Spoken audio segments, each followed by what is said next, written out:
আমরা আশা করি যে এবারের উৎসবটি কালকে বিজয়া দশমীর মাধ্যমে সমাপ্তি হবে। তো এই পর্যন্ত যেভাবে চলেছে আমরা সন্তুষ্ট। না, মোটামুটি সারা দেশেই 33,000-এর উপরে পূজা মণ্ডপ ছিল। আমরা তার নিরাপত্তার ব্যবস্থা করেছি এবং সেক্ষেত্রে রাজনৈতিক নেতৃবৃন্দ, স্থানীয় গণ্যমান্য ব্যক্তিবর্গ এবং সাধারণ মানুষের একে সক্রিয় অংশগ্রহণের মাধ্যমে কিন্তু আমরা এই নিরাপত্তাটা নিশ্চিত করতে পেরেছি। এটি কেবলমাত্র আইনশৃঙ্খলা রক্ষাকারী বাহিনীর কাজ না, এবং আপনারা যারা সুধী সমাজের লোকজন, রাজনৈতিক নেতৃবৃন্দ এই সময় আমাদের পাশে দাঁড়িয়েছেন এবং পূজা মণ্ডপের আইনশৃঙ্খলা রক্ষায় গুরুত্বপূর্ণ ভূমিকা পালন করেছেন, আপনাদের প্রতি জানাই অশেষ ধন্যবাদ এবং কৃতজ্ঞতা। আমাদের এই উৎসবটি অল্প কিছু বিচ্ছিন্ন ঘটনা ছাড়া মোটামুটি ভালোভাবেই হয়েছে। এই পর্যন্ত প্রায় 35,000 মণ্ডপের মধ্যে 49টি মণ্ডপে কিছু নাশকতাকারী, কিছু কাপুরুষ, কিছু অসুস্থ মন মানসিকতার যে কিছু লোক, তারা বিচ্ছিন্ন ঘটনা ঘটার চেষ্টা করেছে।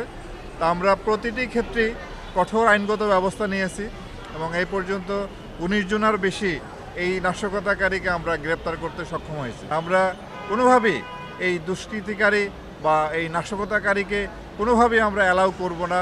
আমাদের এই চমৎকার একটি অনুষ্ঠান, চমৎকার একটি সম্পর্ক, আমাদের যে একটি চমৎকার এই যে ভালোবাসার যে সম্পর্ক, এই সম্পর্ক যাতে অটুট থাকে।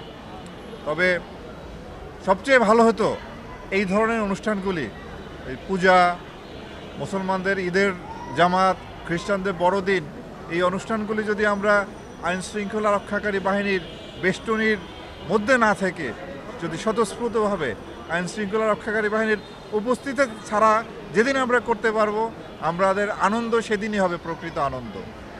বাট এখন আমাদের এইভাবেই করতে হচ্ছে। আশা করি সেই দিন আসবে এই দেশে আমরা এই আমাদের যে ধর্মীয় অনুষ্ঠানগুলি কোনো রকম প্রহরা ছাড়াই আমরা স্বতঃস্ফূর্তভাবে সাধারণ মানুষের উপস্থিতিতে আমরা সম্পন্ন করতে পারবো, এই আশাবাদ ব্যক্ত করে। এবং আবারও আমি এই মণ্ডপে যারা পূজা উদযাপন কমিটির সম্মানিত সভাপতি সেক্রেটারি আছেন, তাদের প্রতি অশেষ কৃতজ্ঞতা যে আমাদেরকে যেভাবে আপনারা আপ্যায়ন করেছেন, যেভাবে গ্রহণ করে নিয়েছেন। আমরা চাই যে এই বাকি দিনটিও কালকে বিজয়া দশমীর মাধ্যমে সমাপ্তি হবে, সেই পর্যন্ত যাতে আমরা সতর্ক থাকি সবাই মিলে এবং এই অনুষ্ঠানের সমাপ্তিও যেন চমৎকারভাবে হয়।